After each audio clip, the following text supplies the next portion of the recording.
Bonjour et bienvenue sur la chaîne des Patriotes du Calvados. Un entretien assez particulier aujourd'hui que je vais mener avec mon compère Philippe Pulis qui est là. Philippe Pulis qui est youtubeur que vous commencez à connaître, qui est également chroniqueur, qui écrit dans un journal qui est Le Diplomate. C'est ça? C'est bien ça. Bonjour Philippe. Bonjour. Voilà, on va se charger de poser quelques questions à notre invité du jour.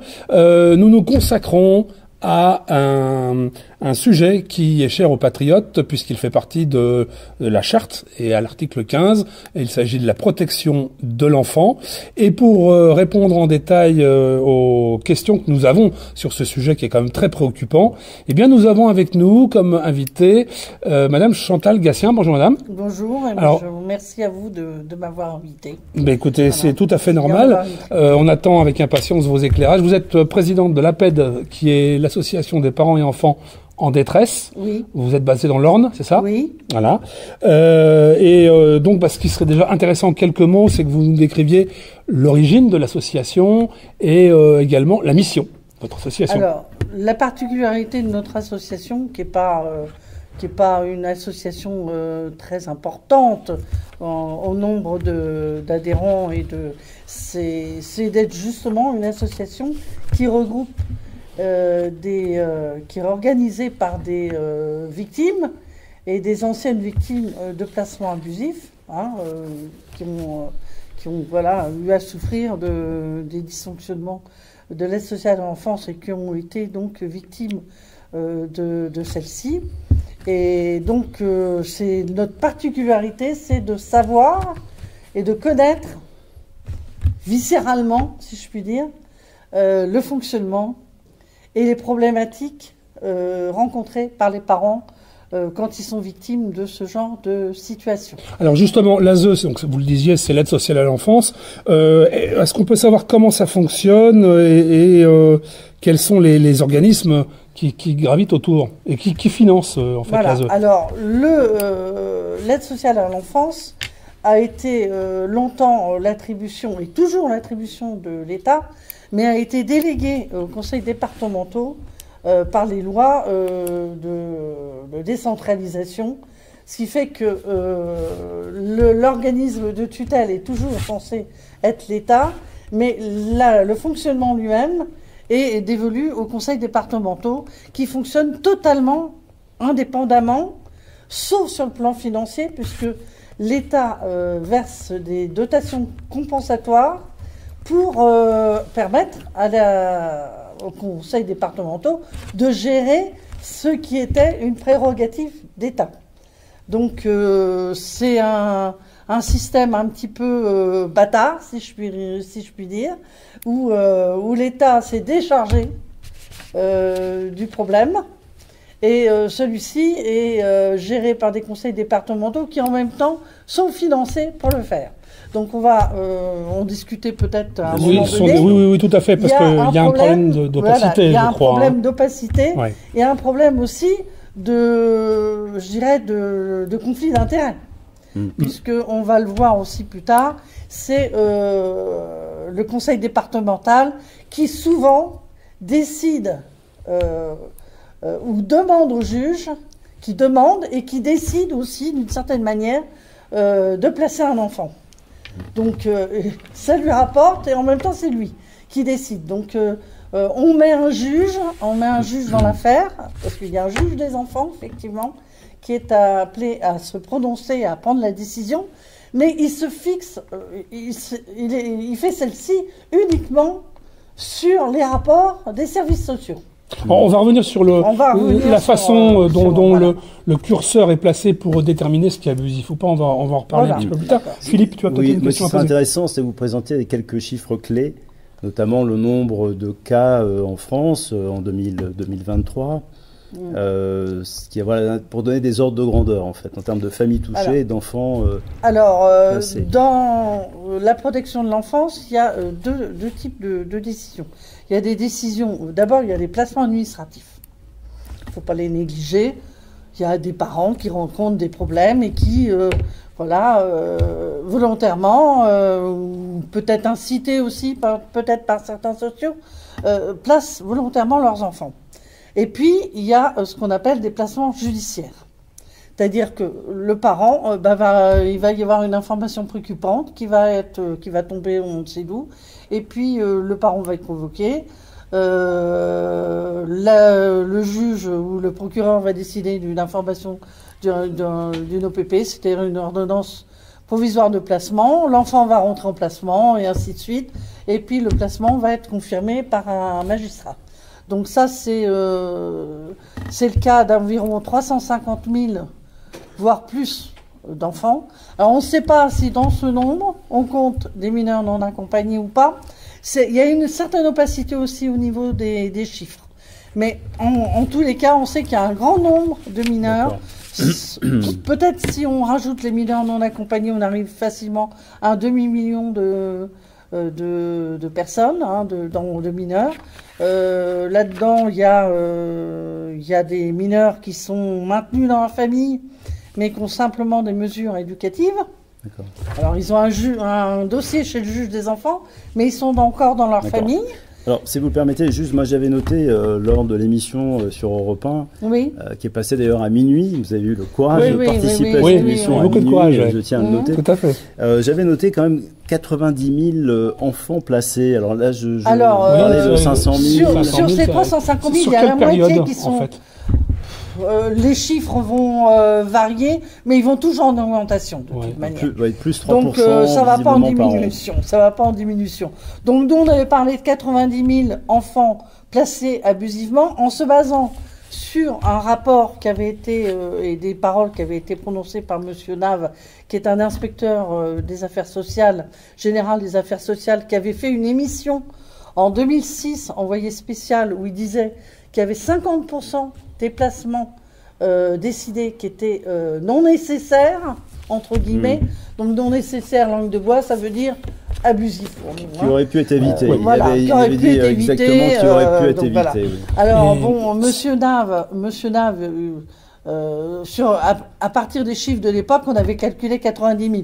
Comme ces chiffres sont toujours en exponentiel, moi je pense que on n'est pas loin de 100 000, voire plus, d'enfants placés abusivement.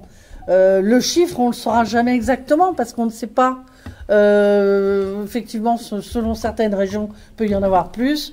Dans des départements, il peut y en avoir moins. Mais c'est pas centralisé. 50%, c'est vraiment 50%. Monsieur Nave, il avoue le minimum. Il avoue la fourchette basse, si je puis dire, parce qu'il y en a d'autres qui ont été jusqu'à 80% des mesures. Tout dépend des critères qu'on prend comme abusif ou non. C'est ça, évidemment. D'ailleurs, je pense que c'est la clé en fait du débat aujourd'hui, c'est bien comprendre, quel est le sens d'un placement abusif en fait.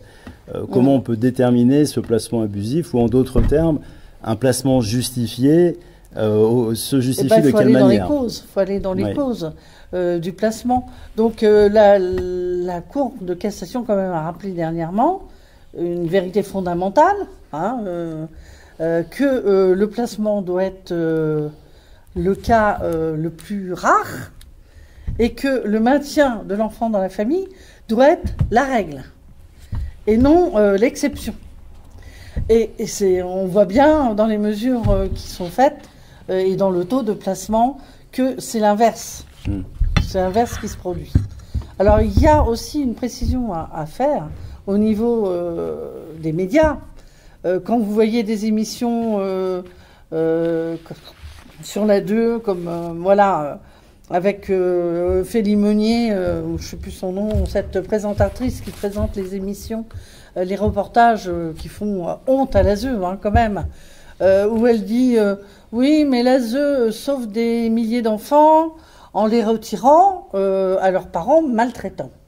Qu'est-ce que vous entendez, vous, public, opinion publique, de la maltraitance? C'est ça, où est-ce qu'on place le curseur?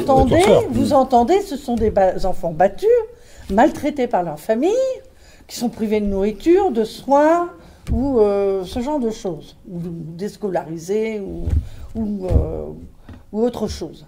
Mais pour les sociaux, la maltraitance, d'abord, la maltraitance n'est pas notée dans le code pénal. Elle n'est pas définie, la maltraitance. Mais pour un social, la maltraitance, c'est tout autre chose. La maltraitance, ça va être une maman trop fusionnelle. Ça va être une maman qui va être battue par son compagnon et l'enfant est dit maltraité parce qu'il vit la querelle entre son père et sa mère, par exemple. Ça peut être ça. C'est vraiment, je vous assure, c'est dans les textes de la protection de l'enfance. Hein. Quand vous voyez des documents sur l'information préoccupante, en dernière ligne, ou dans l'ordre, l'enfant qui est pas maltraité, hein, battu, mais qui est témoin du fait que sa mère est battue ou de querelles violentes entre son père et sa mère, c'est noté que c'est un motif de signalement et donc de retirer l'enfant de sa famille. Donc là, on commence à arriver à quelque chose qui est, je dirais, antifamilial et antiféministe. Oui, et parce que c'est double peine pour la maman. Ça va en plus à l'encontre de certaines préconisations des cours de justice européennes qui dit qu'il faut vraiment un motif extraordinairement impérieux pour pouvoir retirer un enfant à sa famille. L'exception et la règle. Voilà. Donc, il y a une mansuétude et une latitude qui est laissée aux services sociaux. Voilà, un manque de contrôle évident des motifs de placement, un manque de contrôle au niveau financier aussi, hein, parce qu'il y a, comme je vous l'ai dit, un conflit d'intérêts notoire entre le fait de placer, de décider d'un placement et d'en bénéficier. Et puis il y a un contexte général antifamilialiste, antiféministe même, parce que faut pas confondre ce qu'on fait maintenant, c'est-à-dire effacer les sexes, comme tente à faire certaines minorités, et puis le fait de faire l'égalité des sexes. On a l'impression que l'égalité des sexes, on n'arrive pas à l'établir, donc on a décidé d'effacer. Le père, la mère, ils sont complémentaires. Un père n'est pas une mère et une mère n'est pas un père. Mais on a l'impression que tout ça doit être nivelé par le bas et effacé oui, c'est idéologiquement. La nouvelle normalisation de la société. Voilà, la famille, voilà. Bon, oui. Je ne dis pas que la famille, il y a un modèle qui doit être général. Il doit s'adapter, c'est sûr. Mais la famille, c'est le socle d'une société. Hein, oui, quand même. S'il n'y a plus de famille, le socle est vacillant. En tout cas, les services sociaux n'ont pas à détruire des familles. Alors, on comprend que la notion de maltraitance est interprétable. Elle est très subjective. Et effectivement, les travailleurs sociaux sont importants, puisque si on a bien compris, en fait, les rapports sociaux sont pris un petit peu comme du pain béni par la justice, par les juges. Mais avez-vous des cas précis, témoigner d'abus, justement, de placement abusif. Bon, moi, je vais vous parler d'un cas, puisque on est dans le Calvados, d'une famille, hein, de parents, qui se sont retrouvés pris dans la machine. Alors, un monsieur et une dame, d'origine modeste, hein, on ne va pas s'en cacher, mais qui travaillent tous les deux. Qui ont 5 enfants, enfin 4 au moment du placement de leurs enfants, et puis la maman était enceinte du 5e, et donc ils se sont retrouvés pris dans la machine des placements, moi que je considère abusif, parce que la première chose qu'ils ont fait, comme tout un chacun, quand ils ont eu un problème de logement, parce qu'ils sont dans une maison trop petite, hein, où il n'y a que 3 chambres, ils ont été voir des services sociaux pour demander de l'aide, parce qu'ils n'arrivaient pas à obtenir sur Caen un logement suffisamment grand pour les accueillir avec le bébé qui arrivait. Et puis, ils sont arrivés aussi dans un contexte économiquement très défavorable, c'est celui du Covid, avec des enfants dont certains ont des troubles peut-être du comportement, enfants hyperactifs peut-être, ou autre chose.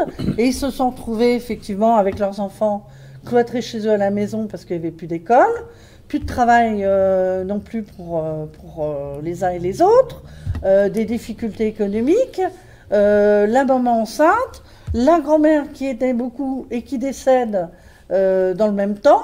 Ils se sont retrouvés, pris dans cette machine, et puis on les a taxés de maltraitance, alors effectivement, ils avaient des difficultés sociales, mais c'était le rôle des services sociaux que de les aider à trouver un logement.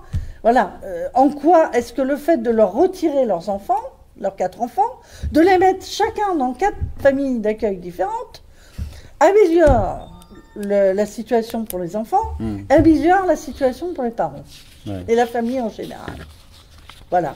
Donc il y a un 5e enfant qui est né, et maintenant les services sociaux, un tribunal, la cour d'appel de Caen, qui dit que de juin 2023, la famille doit récupérer ses enfants, qu'il faut que le placement se termine. Il est reconduit par le juge, à nouveau. Et puis, on voit les services sociaux s'attaquer maintenant au 5e enfant, vouloir le prendre également. Alors, s'il était en danger, parce que ses frères et sœurs étaient en danger, pourquoi qu'on l'a laissé jusqu'à presque ses 3 ans dans sa famille? C'est pas logique. Donc, on se retrouve effectivement, ça va être l'argument devant la cour d'appel prochainement, c'est de dire, si cet enfant n'est pas en danger avec ses parents, les autres ne le sont pas non plus.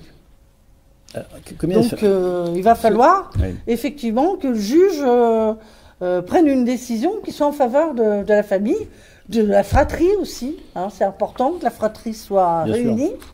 Et ça, c'est un argument aussi qu'on met en avant. Je crois que les associations qui travaillent de façon privée, en cheville avec les conseils départementaux, elles-mêmes ont des objectifs à remplir, financiers. Alors, est-ce que le placement de ces enfants, même de façon entre guillemets abusive, correspond aux budgets qui sont fixés et aux objectifs à remplir? C'est-à-dire, vous parlez des associations qui gravitent autour de l'ASE, parce que il y a effectivement tout un tas d'associations qui s'occupent de placements et qui ont des établissements et qui sont intéressés également par cette politique de maintien des placements. Donc, ils vont faire des rapports favorables au maintien et voilà, parce que c'est une question de remplissage aussi, il faut bien le dire. Donc, oui, effectivement, ces associations ont... Il y a un business social. Il ne faut pas s'en cacher. Et il va augmenter. Parce qu'à mesure que l'État, les conseils départementaux, on parle de les faire disparaître au profit des régions, mais les placements, il ne faut pas se leurrer, les placements abusifs ne vont pas disparaître pour autant, et les intérêts financiers non plus. Donc on risque d'avoir, comme pour les EHPAD d'ailleurs, on a fait souvent des parallèles entre l'ASE et les EHPAD, on risque de voir un basculement du public vers le privé, et ça se fait déjà sentir parce qu'il y a de plus en plus de création de mini-structures de vie dans lesquelles on en a eu un exemple dernièrement dans la Creuse avec une association qui combine à la fois une activité libérale ou agricole ou autre, et puis un lieu de vie souvent qui est une SCI ou un bâtiment qui est dévolu à cet usage, et puis une activité en parallèle d'accueil d'enfants placés. Alors, ce serait bien qu'on revienne tout à l'heure sur les conflits d'intérêts, parce que je pense que c'est un sujet bien évidemment très intéressant. Mais je reviens sur ma question, combien de familles s'adressent à vous, et concrètement ce que vous proposez en termes de services d'accompagnement pour le coup, parce que j'imagine que si les familles viennent à vous, c'est pour une aide. Pour l'instant, vous voyez, on a 3 familles en ce moment qui passent par notre association dans le Calvados. Donc c'est sûr que la proximité nous aide aussi à mieux travailler. On ne peut pas aider de la même manière une famille qui est à l'autre bout de la France et qui va nous demander des conseils. Mais sur Internet et sur les réseaux. On donne énormément de renseignements et d'informations aux parents. Comment faire un référé, par exemple, quand on a une décision de placement qui est pas exécutée tout de suite, pour faire lever l'exécutoire, par exemple, en attendant que l'affaire passe devant la cour d'appel. On a aussi, effectivement, devant l'inaction ou la désinformation de certains avocats, on dit aux parents leurs droits et les recours qu'ils peuvent faire, parce que souvent ils sont assez assez démunis. D'accord, ça veut dire que l'association présente des compétences juridiques? Oui, moi j'ai fait quelques études dans ma jeunesse et donc à force de tremper dans le sujet, on finit par avoir une expertise un peu des choses par rapport à un avocat qui va faire tout un tas d'affaires au civil. Nous, on va être plus spécialisés, oui, effectivement, sur toutes ces questions de placement. Vous rayonnez sur l'ensemble du territoire national ou alors, exclusivement nous, on informe tous les gens qui nous appellent, les gens qui nous appellent au téléphone ou qui nous contactent. On s'efforce de leur donner des directives, on s'efforce de les renseigner ou de les orienter. Par exemple, ça peut être une affaire j'ai parfois des parents qui m'appellent dans des conflits, par exemple, avec leurs petits-enfants, qui me demandent si ils doivent aller saisir un magistrat, faire une action pour avoir des droits de voir leurs petits-enfants. Donc, je les oriente vers une association qui est plus particulièrement orientée sur les droits des grands-parents, en leur disant, moi, j'ai déjà assez à faire avec les placements abusifs, donc on évite mais ça n'empêche pas de leur donner des petits conseils quand même à ce sujet. Avez-vous une belle histoire à nous raconter d'un cas justement d'une famille qui est venue vous voir pour des services d'accompagnement et qui, grâce justement à votre action, finalement, cette histoire s'est terminée positivement? Je vais vous parler de la meilleure, une affaire qui m'a particulièrement émue et puis qui s'est bien fini pour la maman, qui avait mal commencé. Je dois dire que j'étais pas très optimiste, mais bon, comme quoi on peut se tromper, même nous, pécher par pessimisme. C'est l'affaire d'une maman du 50, du département voisin de la Manche, qui s'est retrouvée effectivement dans une situation avec des bébés nés prématurément, un compagnon qui est décédé au cours de sa grossesse, et puis donc qui a cédé aux pressions des sociaux. Comme je vous le disais, il y a des placements administratifs qui sont un peu forcés, et puis on prend un peu les gens au moment où ils sont, disons, dans des états de faiblesse, un peu, des abus de faiblesse, oui, on peut le dire. Donc cette maman avait accepté un placement administratif pour ses 2 enfants, provisoirement, en attendant qu'elle se réorganise et qu'elle surmonte un peu son deuil et tout ça. Et donc, quand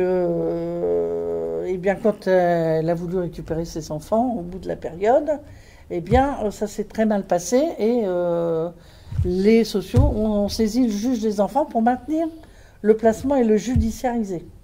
Donc, notre action a consisté, parce que c'était une maman handicapée, a consisté avec l'association de défense des droits des handicapés à faire un courrier au juge des enfants en faisant valoir que le fait de ne pas vouloir renouveler le placement administratif de ses enfants était son droit, s'il n'y avait rien à lui reprocher sur le plan personnel, le fait qu'elle soit handicapée, que les enfants soient issus d'une FIV, parce qu'elle avait été faire une FIV à l'étranger, qu'elle avait accouché à Caen au lieu d'accoucher à Saint-Lô, c'était de l'ordre du choix personnel de cette personne et qu'il n'y avait pas lieu à maintenir un placement s'il n'y avait pas de raison de dire qu'elle était maltraitante.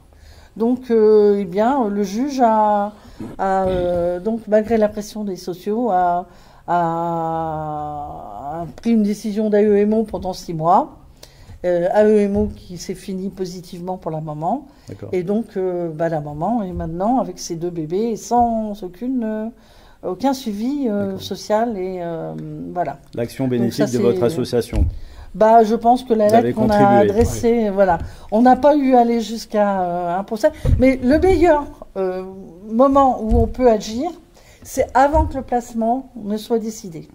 C'est toujours plus facile argumenter avant. Voilà, de faire barrage à un placement tant qu'il n'est pas vraiment décidé ou qu'il est vraiment à ses débuts, à ses prémices, plutôt que d'attendre que ce soit acté et décidé. Et en plus exécuté, c'est toujours plus compliqué. Que ce soit pour nous, que ce soit pour un avocat, c'est quand même difficile d'inverser le processus. D'accord. Donc on comprend que votre association mérite d'être connue. Il y a beaucoup de familles qui sont touchées. Alors, est-ce qu'il n'y a pas un déficit de communication, puisque visiblement... Oui, dans l'Orne, sûrement dans l'Orne. De manière générale sur le territoire national, parce qu'il y a un décalage, a priori, entre le nombre de familles touchées et le nombre de cas, en fait, que vous traitez. Oui, parce que c'est pas un déficit de communication, finalement, souvent, les gens ne vous connaissent pas suffisamment. Souvent, malheureusement, les gens viennent nous voir quand ils sont désespérés. Trop tard. Et malheureusement, quand ils sont désespérés, c'est parfois après plusieurs années. Et je dirais, le placement devient la raison même du renouvellement du placement. Je ne sais pas si j'arrive à me faire comprendre, mais le fait que l'enfant soit placé depuis plusieurs années devient un argument pour qu'il ne retourne pas dans sa famille. D'ailleurs, on a sur la publication qu'on a épinglée, vous avez la vidéo de Madame Laurence Bégon, qui était une magistrate formatrice, à l'École nationale de la magistrature, une ancienne juge des enfants. Et qu'est-ce qu'elle dit dans cette vidéo que nous avions captée aux Assises de Nantes en 2021? Eh bien, elle dit que le placement d'un enfant, c'est pas sa mise à l'abri. Qu'on n'enlève pas un enfant pour le rendre ensuite à sa famille. Donc, c'est extrêmement grave. Oui. Parce que ça, c'est la preuve qu'on est face à une escroquerie socio-judiciaire. C'est-à-dire que tout le monde pense que la protection de l'enfance œuvre pour protéger les enfants, et on s'aperçoit que finalement le système a été détourné, dévoyé, pour en faire tout autre chose. C'est-à-dire en faire un réceptacle pour donner des enfants à des gens qui en voudraient, pour alimenter un système qui a besoin d'enfants, pour éventuellement même alimenter des réseaux de pédocriminalité, mais tout sauf l'intérêt de l'enfant. Alors, Madame Gatien, les patriotes, on le disait tout à l'heure, nous défendons bec et ongle, effectivement, la protection de l'enfance, puisque c'est dans l'article 15 de notre charte. Si vous aviez un message à faire passer aux politiques, c'est le moment, par cette vidéo que nous enregistrons aujourd'hui, et en public d'ailleurs, je le rappelle. Quel serait-il, ce message? Alors, moi, je veux le réaffirmer ici, nous ne sommes pas contre la protection de l'enfance. Les enfants ont besoin de protection. Il faut un système de protection de l'enfance en France. C'est normal, tous les pays doivent en avoir, et tous les pays doivent avoir des règles en cette matière. Le problème, c'est de mettre des garde-fous, de mettre des contrôles, et de faire en sorte que celui qui décide soit pas sous le contrôle de celui qui va faire les informations préoccupantes, qui va faire les rapports, qui ait une indépendance de chaque participant, qui ait un respect aussi des procédures, c'est-à-dire des règles du procès. Il faut savoir qu'en matière de protection de l'enfance, les parents n'ont aucun droit. Ils s'assoient, quand vous asseyez en tant que parent devant le juge des enfants, vous n'êtes pas présumé innocent, vous êtes présumé coupable. Et il faut rappeler aussi que la protection... C'est dû à quoi? Pourquoi cette vapeur inversée? Parce que c'est un domaine où apparemment les parents, comme justement la protection de l'enfance n'est censée rentrer en ligne de compte que quand il y a des enfants maltraités. Donc si vous êtes devant le juge, c'est que vous êtes maltraitant. Oui, après c'est très arbitraire. Voilà. Effectivement. Et donc, ce qu'il faut savoir aussi, c'est que le juge des enfants, il a deux casquettes. Il a une casquette pénale en tant que juge des enfants pour les enfants délinquants. Alors là, on en vient à l'actualité, parce qu'on parle beaucoup en ce moment d'enfants délinquants. Vous allez me dire, mais ces enfants délinquants, ils sont où? Ils ne sont pas placés? Ben non, parce que le système de la protection de l'enfance n'en veut pas. Où vont-ils les mettre, ces enfants? Alors, M. Dupond-Moretti dit qu'il a fait des centres pour accueillir ces enfants délinquants, mais ces centres ne marchent pas. Parce que pour oui, on peut mettre des enfants dans un centre, mais s'il n'y a pas le personnel adéquat et puis formé pour ces délinquants, vous en faites quoi? Vous mettez des sauvageons les uns avec les autres, ils s'entretuent, ils se violent, ils se battent. Vous faites pas d'action éducative. Je suis désolée. Donc, le juge des enfants a effectivement cette casquette-là. Mais cette casquette-là, il ne la prend pas. C'est-à-dire qu'il va éventuellement mettre un éducateur, éventuellement mettre une AEMO, mais très peu souvent, il va placer, parce qu'aucune famille d'accueil ne va accepter un enfant délinquant. Dans les foyers où il y a des enfants qui sont non délinquants, si vous accueillez un enfant délinquant, c'est le bazar. Dans les centres fermés, il n'y a pas assez de place. Et puis, c'est pareil, il n'y a pas de personnel non plus formé. Moi, je vais vous parler d'un cas où notre association, association était partie civile, et c'était un enfant violeur dans un foyer justement d'autres enfants, et il était jugé à 14 ans pour les faits qui lui étaient reprochés. Et en attendant le procès, il avait été placé dans un appartement thérapeutique avec une autre délinquante, une jeune fille. Donc ils étaient 2. 6 éducateurs à se succéder 24 heures sur 24 dans cet appartement thérapeutique. Au bout de quelques mois, il y en avait 4 qui étaient en maladie. Ça résume tout. Ça résume tout. Donc cet enfant, il a été condamné, effectivement, mais il va se retrouver à 21 ans. Vous allez le retrouver dans la rubrique des Verts pour d'autres viols et d'autres exactions. Madame Gatien, j'aimerais bien qu'on revienne sur la partie conflit d'intérêts. C'est un sujet très intéressant. Vous pouvez développer un petit peu cet axe-là. Voilà. Donc, pour parler du conflit d'intérêts, il faut parler des finances, des conseils départementaux. C'est-à-dire comment sont financés les conseils départementaux. Alors, il y a les revenus propres, c'est les impôts indirects. Il y a certaines taxes aussi sur des transactions comme les ventes de biens immobiliers. Il y a les dotations générales. Et puis, c'est cette fameuse dotation compensatoire, comme on dit, de choses qui ont été donc transmises par l'État aux conseils départementaux. Donc, un conseil... Moi, je vous interromps, je crois que le budget global, c'est de 8,5 milliards. C'est ça le budget consacré à l'aide sociale, à la protection de l'enfance. Oui, 8,5 milliards, c'est pas près l'équivalent de la justice en France. Je crois, oui, le budget de la justice. Mais encore dedans, vous ne comptez pas certaines charges de personnel propres à l'ASE. Voilà. Oui.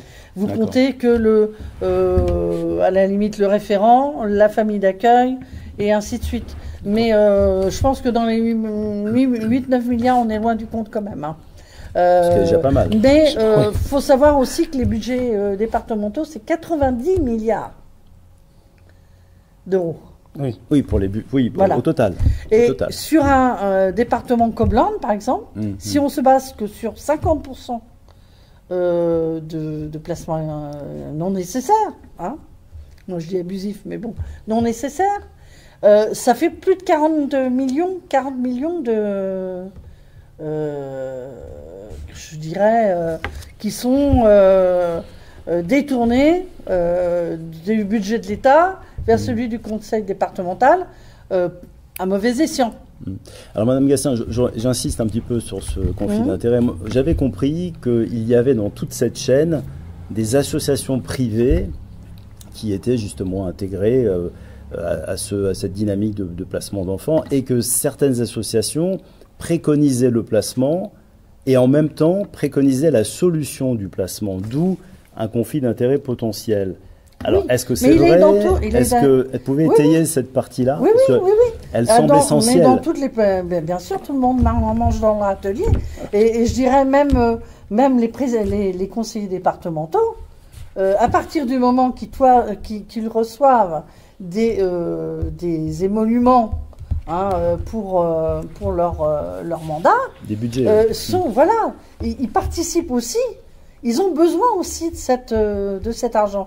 Et je dirais même que les conseils départementaux sont devenus accros à cette drogue que sont les placements abusifs. C'est-à-dire qu'un département qui place résout ses problèmes financiers.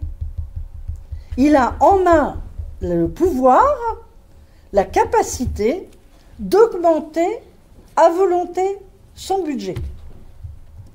Il a un trou, il ne sait pas comment financer une rénovation, une chose quelconque. Il a besoin d'augmenter son budget. Il n'a pas les finances, il peut pas emprunter parce que l'emprunt aussi est une part aussi du financement des conseils départementaux. Donc il est obligé d'en augmenter plus. Il peut être bloqué parce qu'il peut plus financièrement assumer plus d'emprunts, donc il est bloqué à un certain niveau. Il lui reste quoi? Une fois qu'il a reçu la dotation, une fois qu'il a engrangé ses recettes, une fois qu'il a fait jouer l'emprunt, il lui reste quoi s'il n'a pas assez d'argent pour faire ce qu'il peut faire? Il lui reste les placements abusifs. Vous semblez dire qu'il y a des vases communicants entre les budgets. Écoutez, moi je sais pas, mais vous voyez, avant de venir ici, j'ai regardé l'actualité et j'ai vu que dans l'Orne, par exemple, le conseil départemental entreprend la rénovation du collège Racine à Alençon pour la somme de 64 millions d'euros. D'accord ? Donc ce budget, déjà, il est en augmentation par rapport à la prévision qui était donnée précédemment. Moi, je m'interroge parce que à Lamballe, par exemple, un beau collège tout neuf, le collège Monveil qui a été construit il y a 2 ou 3 ans peut-être, a coûté 16 millions d'euros. Tout neuf, hein. Je ne parle pas de rénovation. Tout neuf, 16 millions. Collège Racine, bon, je veux bien qu'il soit peut-être plus grand, je veux bien qu'on va le faire peut-être plus beau, parce que c'est Alençon. 64 millions d'euros. Ça fait quand même des grosses sommes qui sortent à chaque fois. Oui. Moi, il faut qu'on m'explique la différence. Oui. Faut qu'on m'explique où va aller l'argent. Après, là, effectivement, on est un peu limite quelque part dans le sujet. On touche du doigt peut-être le complotisme à ce niveau-là, parce que si vous voulez, les budgets qui sont alloués aux conseils départementaux peuvent faire l'objet bien naturellement d'un audit. Oui. Donc ça, ce sont des choses qui peuvent être démystifiées. Donc on ne peut pas faire de procès d'intention sur ce genre de choses. Non. Oui. Mais la chambre régionale des comptes, elle félicite l'Orne. Elle félicite l'Orne. Pourquoi? Parce que l'Orne équilibre son budget.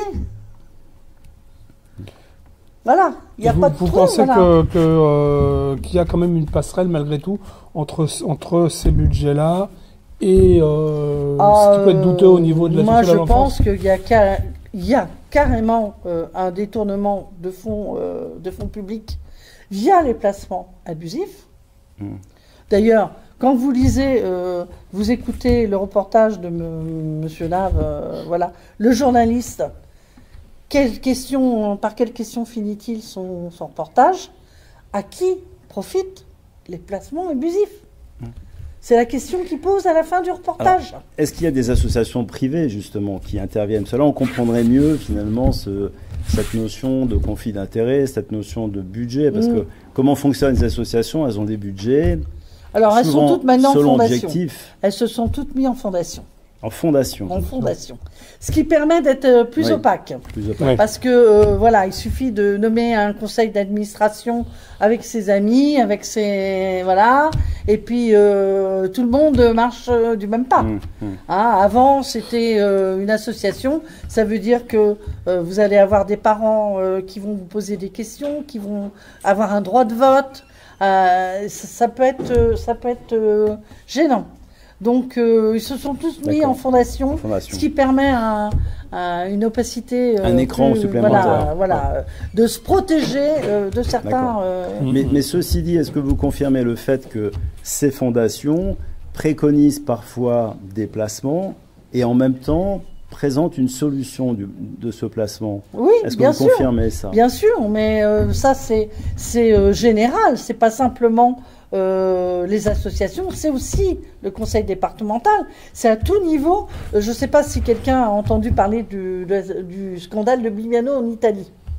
Il y en a personne. Bah non, parce que les médias n'en ont pas parlé à la télévision. Il y a quelques journaux qui ont évoqué les choses. Donc c'est un scandale qui a eu lieu en Italie, mais ce qui est assez symptomatique des choses, c'était des enfants, voilà, des parents qui ont déposé plainte pour avoir été privés de la garde et même de leur autorité parentale sur leurs enfants.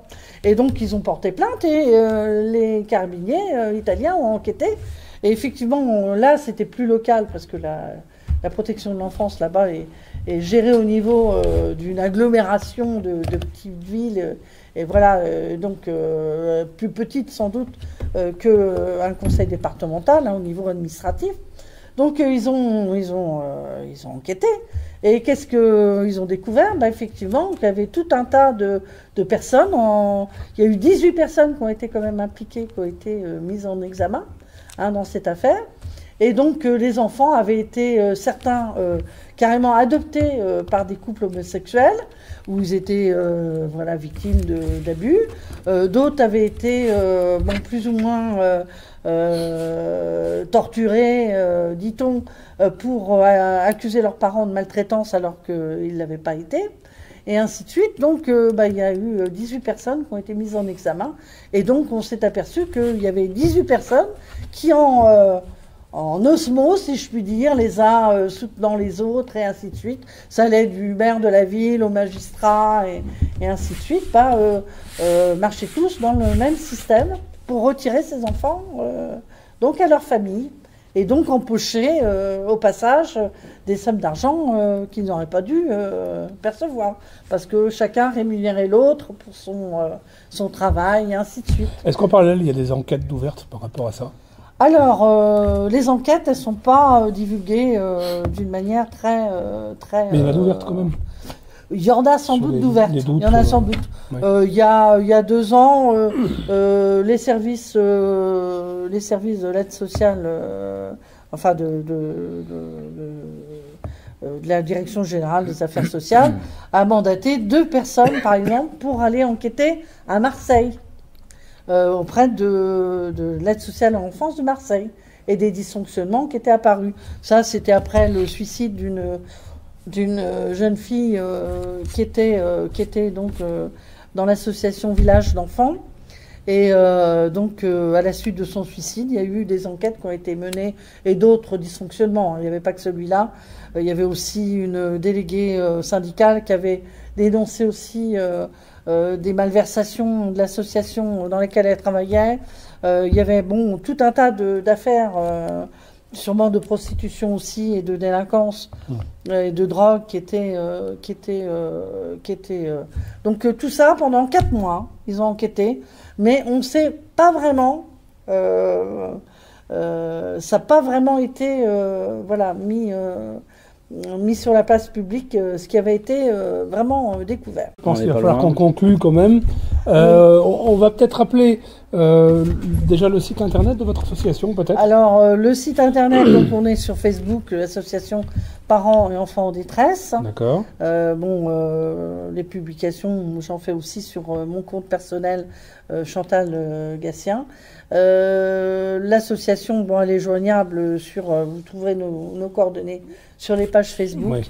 Et donc tous les liens également pour les vidéos de Monsieur Nave. Alors Monsieur Nave qui en 2012, quelques années après le premier reportage en 2006, en 2012, il vient annoncer qu'il faudra plusieurs décennies avant que ce système ne prenne fin, parce que effectivement il y a tout un tas d'implications financières, syndicales, d'emploi, voilà, qui tournent autour des placements. Alors c'est bien le but de cette vidéo, c'est de faire connaître au plus grand nombre effectivement vos actions. Nous remettra le lien en description, tous les liens en description, votre page Facebook.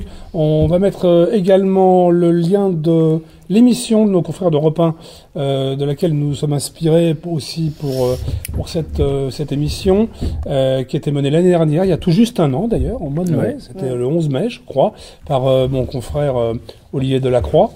Et puis nous allons vous mettre aussi la page qui concerne l'achat du livre on n'en a pas parlé, mais de maître Christine Serrada, qui a écrit un très gros ouvrage à ce sujet, très intéressant. Je pense qu'il est disponible sur les plateformes de vente en ligne assez facilement et qui a remporté un très gros succès. Oui. Pareil, il est assez récent. Oui. Voilà. Donc on vous met tous ces liens-là en description.